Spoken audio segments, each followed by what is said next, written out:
Oke, saya akan lanjut untuk menjelaskan masih di materi aset. Pokok bahasan kita untuk kali ini yaitu di materi penilaian bagaimana pengukuran aset dan juga bagaimana terkait untuk penilaian aset itu sendiri. Jadi terkait dengan pengukuran aset, pengukuran itu kan bukan merupakan suatu kriteria untuk bisa mendefinisikan suatu aset, tetapi dengan adanya pengukuran tersebut itu merupakan kita bisa mengetahui bagaimana pengakuan terhadap suatu aset. Jadi yang merupakan kriteria pengakuan aset itu bagaimana keterukuran dan juga bagaimana manfaat ekonomi yang akan diperoleh dari perolehan aset tersebut pada masa yang akan datang. Jadi dari penjelasan tersebut kita bisa menyimpulkan sebenarnya yang disebut pengukuran itu apa? Itu penentuan jumlah rupiah yang harus dilekatkan terhadap suatu objek aset pada saat terjadinya aset tersebut. Dan dengan adanya penentuan terhadap jumlah rupiah tadi bisa digunakan sebagai dasar untuk bisa mengikuti aliran fisis terhadap objek aset tersebut. Jadi berapa jumlah rupiah yang dilekatkan pada objek itu merupakan standar dari pengukuran aset. Bagaimana untuk dasar pengukurannya?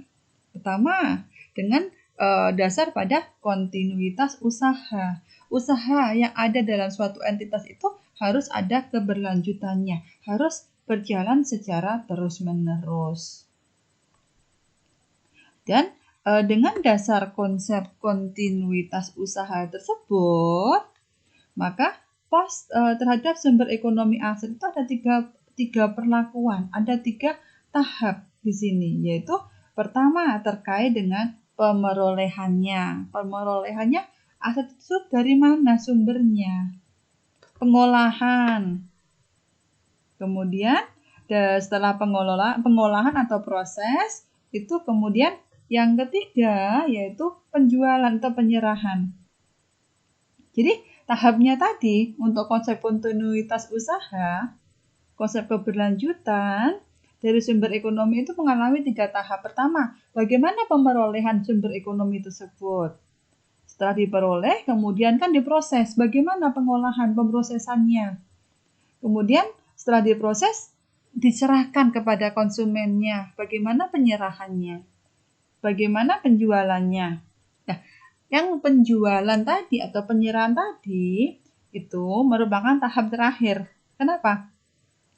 Karena pada tahap penjualan tadi itu sudah melakukan proses penyerahan barang atau jasa. Jadi dengan adanya proses penyerahan barang atau jasa tersebut berarti kan sudah ada sumber ekonomi yang dihasilkan dari suatu entitas. Maka ketika sudah terjadi penjualan akan mengakibatkan penjualan tunai menambah jumlah asetnya, kasnya.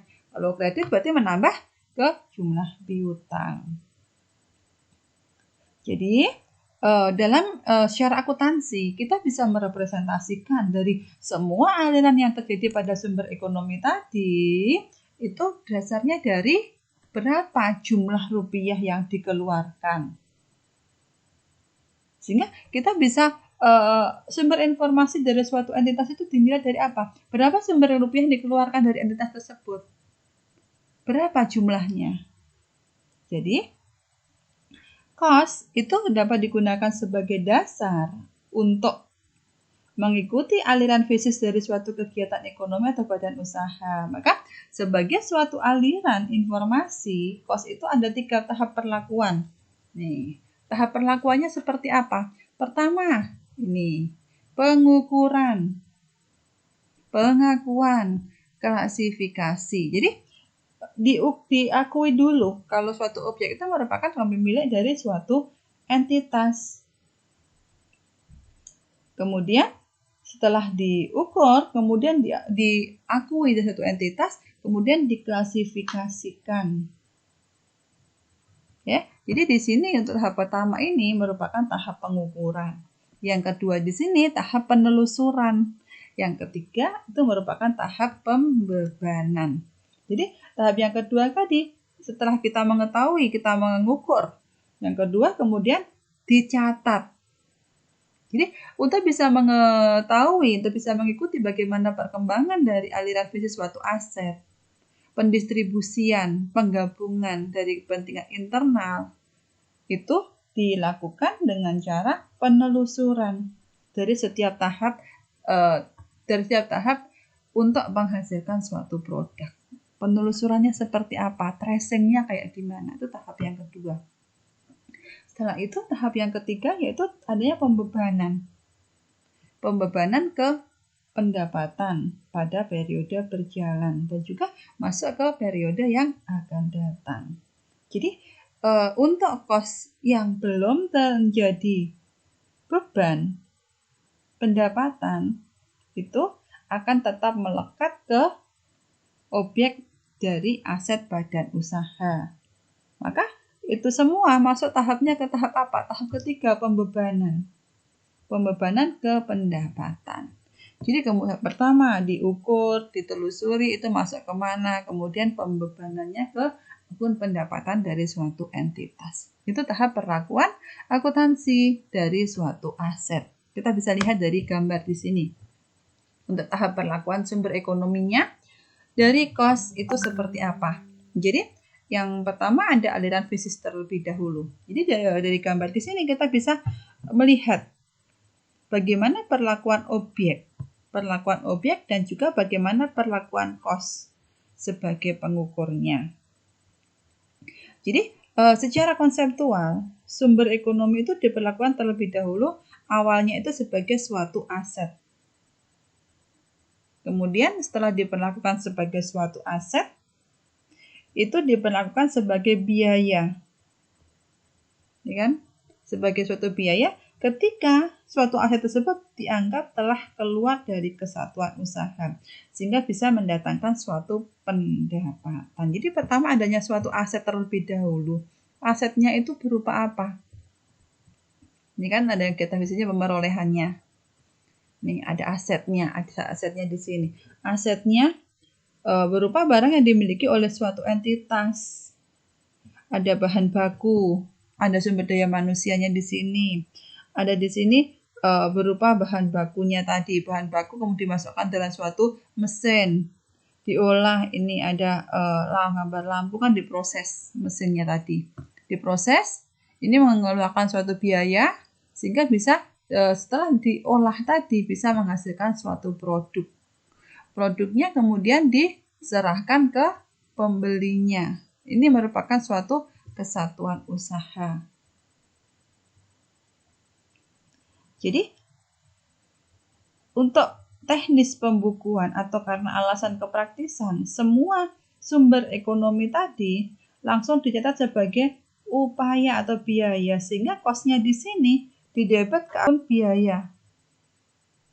Kosnya langsung didebet masuk ke akun biaya tanpa melalui suatu akun aset. Jadi sebagai contoh di sini misalkan jumlah rupiah kos untuk membayar sewa gedung. Untuk membayar sewa gedung itu akunnya langsung masuk ke akun jurnalnya. Debitnya apa? Biaya sewa. Ya, kreditnya apa? Kas. Maka pengeluaran tadi itu kan untuk bisa mengukur berapa kos yang akan dikeluarkan oleh suatu entitas. Sehingga di sini dikategorikan sebagai pengeluaran nih kosnya untuk bisa menghasilkan suatu aset di sini. Maka pengeluaran untuk kapital, sedangkan kalau dia itu tidak sebagai biaya, maka dikategorikan sebagai pengeluaran untuk pendapatan. Jadi di sini kita bisa memisahkan. Kalau pengeluaran dari suatu entitas tadi itu untuk bisa mengukur sumber ekonomi, untuk bisa mengukur cost dari suatu objek, maka ada dua perlakuan. Kalau dia itu masuk kepada suatu modal, masuk ke kapital, apakah itu harus masuk ke kalau dia itu dikategorikan menjadi pengeluaran kapital, itu harus dikategorikan awalnya, dikategorikan sebagai biaya di sini. Kalau pengeluaran untuk pendapatan ini juga masuk ke kategori untuk biaya. Jadi kita harus bisa memisahkan di sini cost-nya itu sebagai suatu aset atau cost-nya itu menambah ke biaya. Jadi untuk tracing-nya seperti ini, pengukuran, penelusuran, pembebanan. Jadi awalnya seperti ini. Jadi, untuk aliran informasinya maupun dari kegiatan fisisnya. Oke, selanjutnya dari cost itu dapat digunakan sebagai pengukur dan juga dianggap sebagai bahan olah akuntansi. Jadi untuk konsep dasar penghargaan sepakatan itu selalu menegaskan bahwa untuk pengukur aset pada saat perolehan itu yang paling objektif untuk mengukur itu digunakan apa? Berapa jumlah rupiah yang harus dikeluarkan. Jadi standarnya dari standar moneter, jumlah rupiah yang digunakan setiap kali terjadinya transaksi pertukaran. Ya. Jadi dalam akuntansi jumlah rupiah tadi itu dapat digunakan sebagai pengukur aset. Jumlah rupiah itu pengukur aset yang diperoleh dari setiap kesatuan usaha. Jadi dari Rp2 tadi dapat digunakan sebagai bahan olah akuntansi. Nah, di sini kita bisa menyimpulkan kalau jumlah rupiah yang dikeluarkan oleh suatu entitas itu disebut dengan cost. Jumlah rupiah digunakan sebagai bahan olah akuntansi itu disebut dengan cost. Maka cost itu dalam akuntansi itu mempunyai makna sebagai price agregat dari harga untuk bisa memperoleh suatu aset. Jadi ada dua pertukaran antara dua pihak independen yang sama-sama berkehendak. Jadi penghargaan sepakatan atau cost dalam transaksi antar independen itu dapat digunakan sebagai dasar untuk mengukur. Karena apa? Karena jumlah rupiah itu dianggap cukup terandalkan dan juga bisa mendekati atau dapat diproyeksikan nilai sebenarnya atau nilai wajarnya. Oke, kita lihat pertama dari penghargaan kesepakatan itu dapat digunakan sebagai suatu bukti. Jadi tadi kan yang digunakan sebagai dasar untuk penghargaan itu kan dilihat dari unit moneter, berapa satuan uang yang dikeluarkan dari suatu entitas. Maka setiap kali ada transaksi pertukaran, transaksi jual beli, itu landasan yang digunakan untuk bisa menentukan cost-nya itu dasarnya dari penghargaan sepakatan. Untuk penghargaan sepakatan tadi didasarkan dari mekanisme pasar. Sehingga di sini untuk bisa membuktikan ukuran validitasnya, pengukuran tadi itu digunakanlah standarnya menggunakan standar dari unit rupiah cost-nya yang dikeluarkan. Kan? Jadi untuk pengukuran cost kita bisa melihat di sini dari pengukuran cost tersebut besar kecilnya cost yang harus dicatat pertama kali sebagai pengukur suatu aset pada saat perolehannya itu harus ditentukan dua hal. Pertama dari batas kegiatan. Batas kegiatan itu kaitannya dengan apa? Pengorbanan sumber ekonomi. Apa saja yang bisa membentuk suatu cost dalam suatu aset. Jadi secara teoritis dan juga sebagai ketentuan umum untuk batas kegiatan itu selalu memasukkan unsur cost. Cost itu sebagai bagian dari cost aset. Itu dimulai dari kapan penggunaan aset tersebut. Jadi pembentuk cost suatu aset, baik itu aset itu berwujud atau tidak, itu dilihat dari semua pengeluaran maupun semua pengorbanan sumber ekonomi yang terjadi atau yang diperlakukan akibat kegiatan perolehan aset sampai dia itu bisa ditempatkan dalam kondisi yang siap dipakai. Itu batas kegiatannya. Jadi misalkan sebagai contoh, ada pengeluaran yang harus dikeluarkan oleh suatu entitas, misalkan difungsikan untuk biaya balik nama dari pembelian sebidang tanah. Maka berapa jumlah rupiah yang dikeluarkan untuk biaya balik nama dari pendaftaran ke notaris sampai sertifikat itu menjadi atas nama dari suatu entitas, itu disebut dengan cost-nya, pengeluarannya tadi. Kalau misalkan bangunan gedung dibangun sendiri, itu berarti menggunakan fasilitas yang dimiliki oleh suatu entitas. Maka itu semua diperhatikan bahwa jumlah rupiah yang terjadi itu tadi selalu dikaitkan dengan pembangunan gedung tadi. Jadi semua pengeluaran yang dikeluarkan sampai gedung itu benar-benar jadi, sampai siap digunakan, itu termasuk dalam kos bangunan gedung. Jadi intinya di sini, jumlah rupiah pengeluaran untuk bisa menyimpan, untuk bisa mengasuransikan dari barang dagangan selama periode persiapan tadi, itu menjadi bagian dari kos barang dagangan. Kalau gedung tadi berarti kos dari bangunan. Itu untuk batas kegiatannya. Jenis penghargaannya seperti apa? Nah, karena untuk penghargaan sepakatan kita menggunakan penghargaannya dinilai dari berapa unit moneter yang dikeluarkan. Maka agar penghargaan ini disetujui, maka dalam sistem akuntansi itu dinyatakan dalam satuan uang juga. Maka persyaratan ini mudah dilakukan kalau penghargaannya itu wujudnya berupa uang tunai, wujudnya berupa kas. Jadi semua jumlah rupiah yang disepakati sebagai penghargaan pada saat terjadinya transaksi itu bisa membentuk kos yang paling efektif. Karena apa? Karena tidak lagi melibatkan interpretasi atau mempertimbangkan penilaian. Jadi jika transaksi terjadi dalam mekanisme pasar bebas, jadi melibatkan kos tunai, maka di sini pengukur yang paling efektif dari jenis penghargaan di sini itu ya dari berapa besarnya kos yang dikeluarkan. Itu merupakan jenis penghargaan atau pengukur aset yang paling efektif. Jadi standarnya menggunakan jumlah unit moneter uang yang dikeluarkan dalam suatu entitas. Bagaimana dasar pengukuran kos untuk transaksi atau kejadian perolehan aset? Pertama, kos dalam barter. Barter itu kan pertukaran kan. Jadi barter ataupun pertukaran aset itu merupakan bagaimana perolehan aset, baik itu aset berwujud maupun tidak berwujud, dengan penghargaan berupa aset berwujud maupun non moneter yang lain.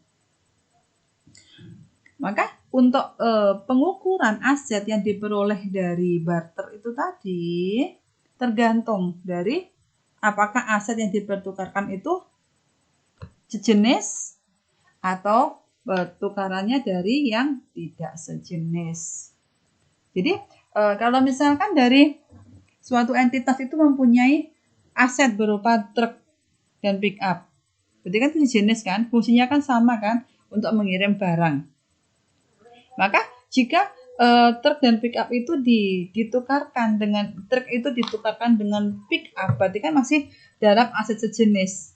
Maka di situ perusahaan itu tidak menjual barang, enggak. Kenapa? Karena ditukar dengan barang yang sejenis yang fungsinya sama. Maka di sini dikatakan kalau ada pertukaran seperti itu, berarti dari entitas itu dianggap melakukan pemeliharaan atau mempertahankan dari kapital atau daya produksinya, bukan melakukan penjualan. Sehingga kalau misalkan dari aset tadi, dari transaksi tadi, itu ada penyerahan aset, maka dikatakan di situ ada pemeliharaan aset.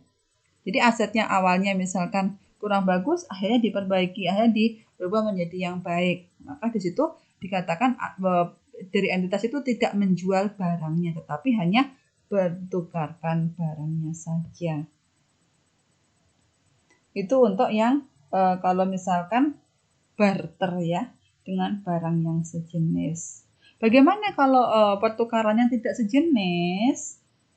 Maka bila suatu kesatuan usaha itu menukarkan aset tidak sejenis, maka secara konseptual itu dianggap transaksi melibatkan dua transaksi. Itu apa? Pertama, dinilai dulu penjualan dari barangnya tadi. Kemudian dibeli untuk barang yang baru. Maka kalau pertukarannya tidak sejenis, misalkan menukarkan truk dengan tanah, berarti kan kita harus tahu dulu berapa harga jual truknya. Dari harga jual truk tadi bisa digunakan untuk pembelian tanah apa tidak? Seperti itu penilaiannya. Berarti kita transaksi pertamanya itu transaksi penjualan.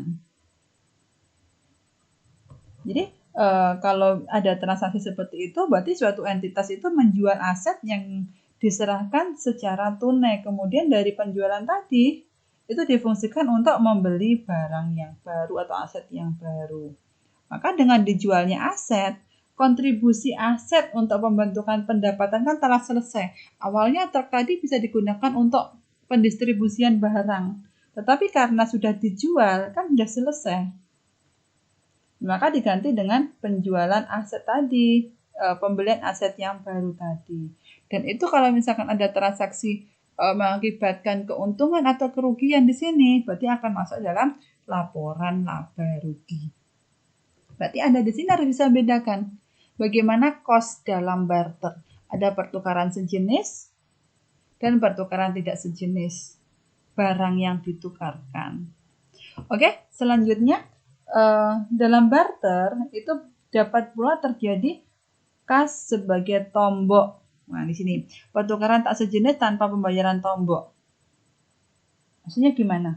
Jadi untuk yang cost dalam barter, poin yang pertama di sini, aset yang diterima itu dicatat sebesar nilai wajarnya atau pasar aset yang diserahkan atau nilai wajar aset yang diterima. Jadi di sini mana yang paling mudah?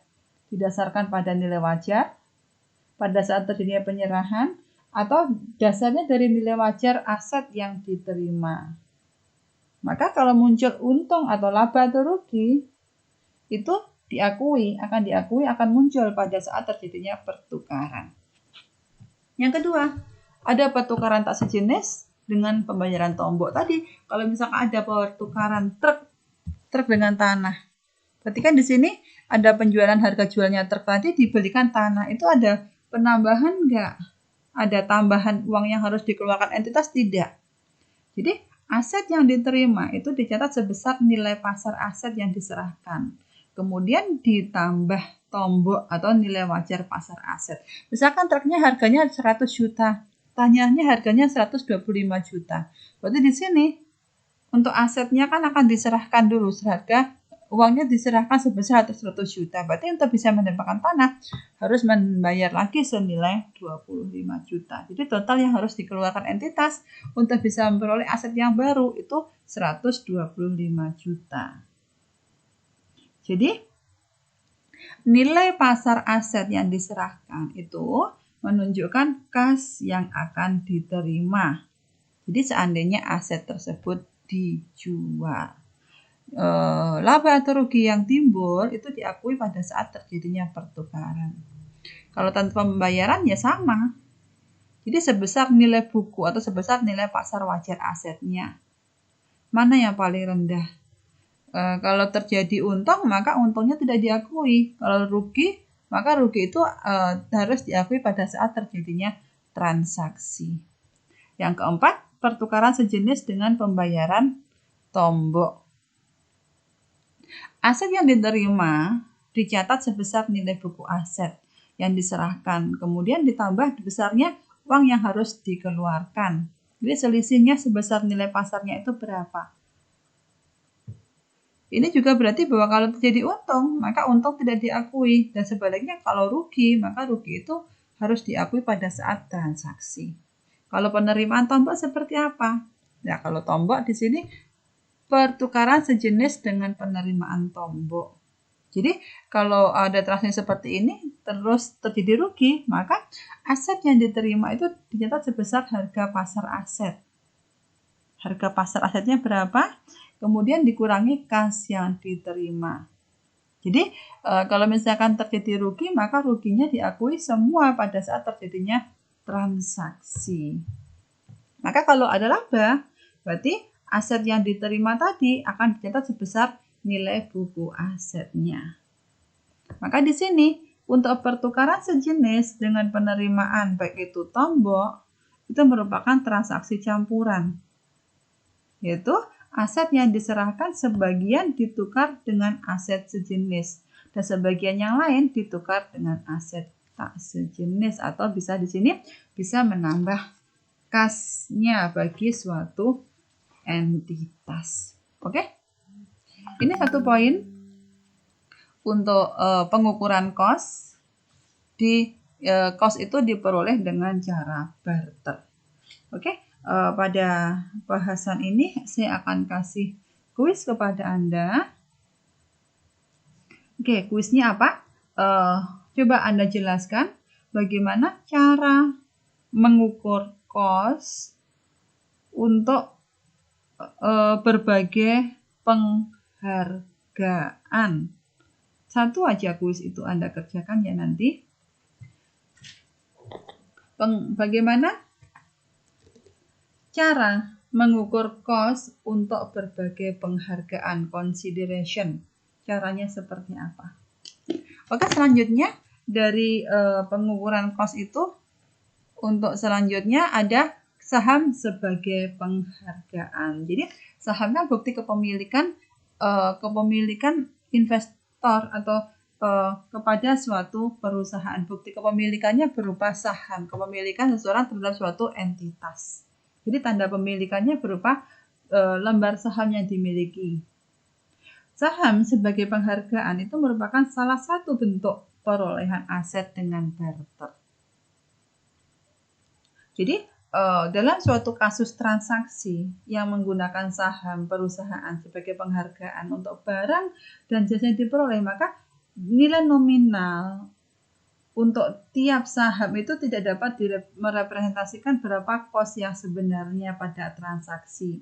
Maka yang tepat untuk bisa menentukan cost untuk situasi seperti ini adalah jumlah rupiah uang tunai yang diterima oleh perusahaan. Seandainya perusahaan itu menerbitkan saham yang digunakan untuk penghargaan. Jadi yang disebut dengan cost itu berapa jumlah yang harus dikeluarkan oleh investor untuk bisa membayar atau untuk bisa berperan serta dalam suatu entitas. Maka ada beberapa kasus di sini. Untuk setara tunai saham itu dicari dengan membandingkan berapa harga tunai jenis saham yang sama untuk memperoleh dana tunai yang diterbitkan dengan penyerahan saham untuk bisa memperoleh aset. Maka di sini kita bisa membandingkan berapa saham perusahaan A, perusahaan B. Kita bisa melihat berapa kurs yang akan maksudnya nilai sahamnya itu jumlah rupiahnya berapa untuk setiap lembar sahamnya.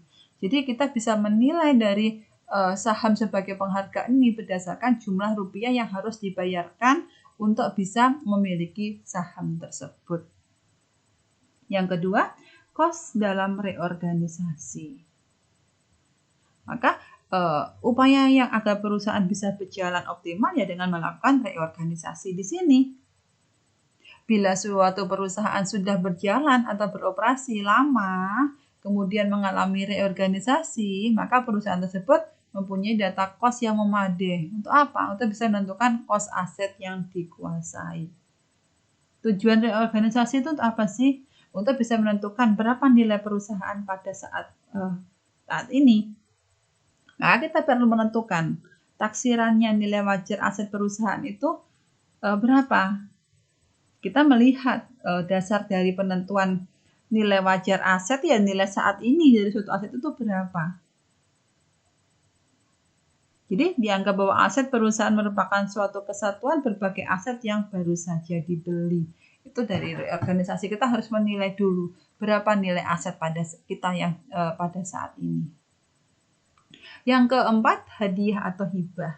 Jadi muncul masalah itu jika barang atau jasa yang jelas-jelas mempunyai manfaat ekonomi yang besar itu diperoleh perusahaan tanpa kos yang berarti atau dengan kos yang tidak sebanding dengan nilai ekonomi barang.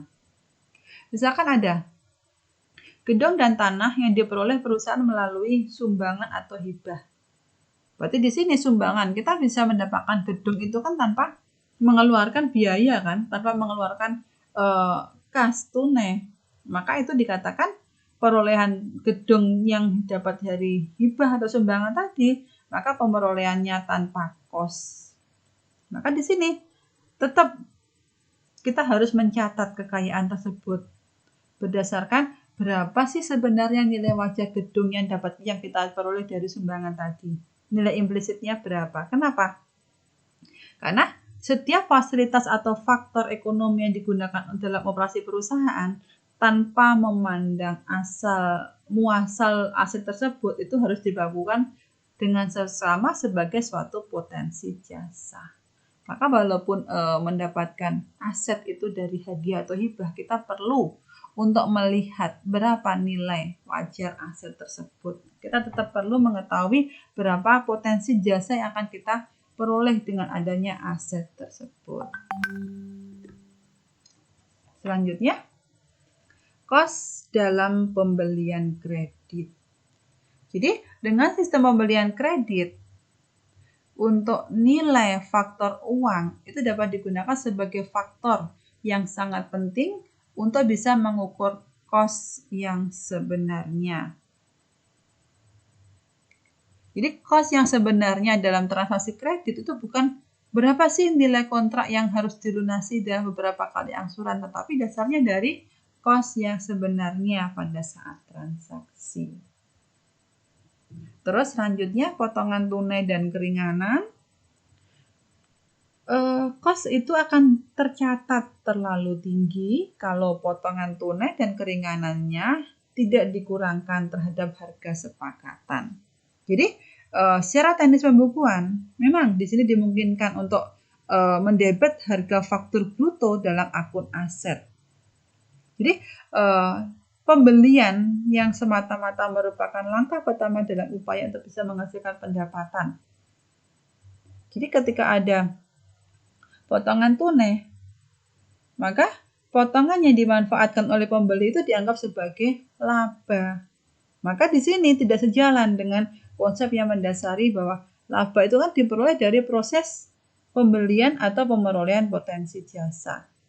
Laba kan diperoleh dari penjualan, dari operasional dari suatu entitas. Misalkan perusahaan dagang, berarti perusahaan dagang itu bisa memperoleh laba dari mana? Ketika bisa menjual dari produk yang dihasilkan, bukan dari potongan tunai ya. Berarti di sini kan kontra.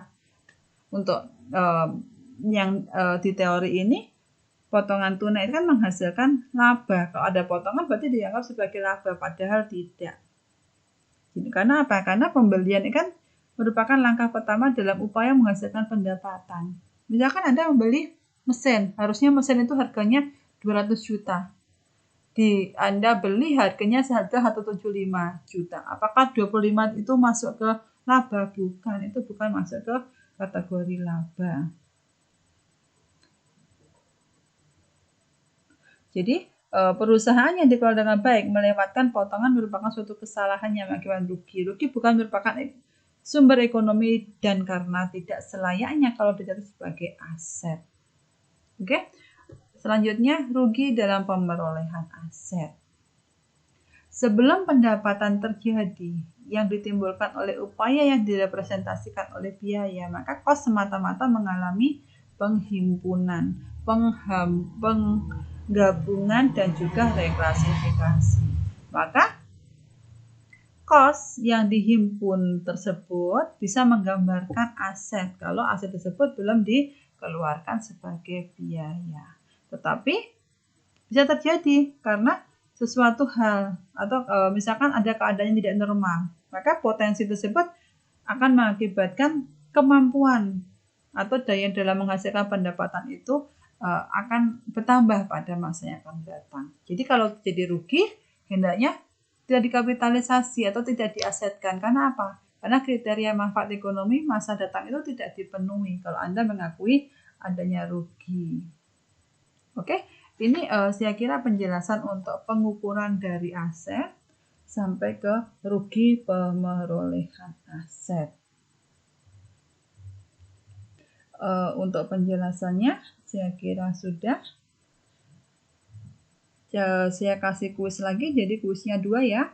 Kuis yang kedua, mengapa laba dalam pertukaran aset yang sejenis itu tidak dapat diakui sebagai laba dan masuk dalam statement laba rugi? Tadi sudah saya jelaskan sebenarnya.